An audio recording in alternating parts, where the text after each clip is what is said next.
So, ngayong ano to, react na to sa kay Boss Doggy naman tayo. Kay Doggy, ako si Doggy. Tingnan natin yung laro niya guys, kung okay din yung laro ni Doggy. Kalaban nila si Jonah ngayon, sila Brosco Brothers.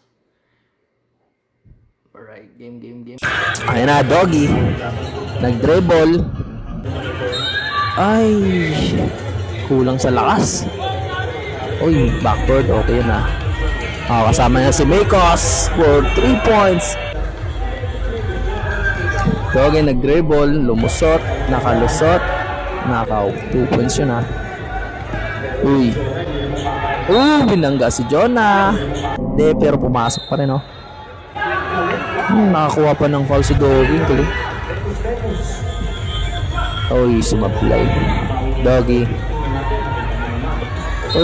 Wala nang pakialam kung travel. Basta makakuha lang ng foul. Nice one. Okay din si Doggy guys. Ang galing din yan kulang lang lakas talaga si Doggy.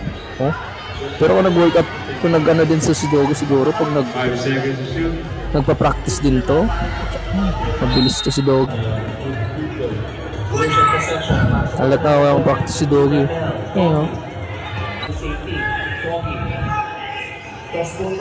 Bam! Galing.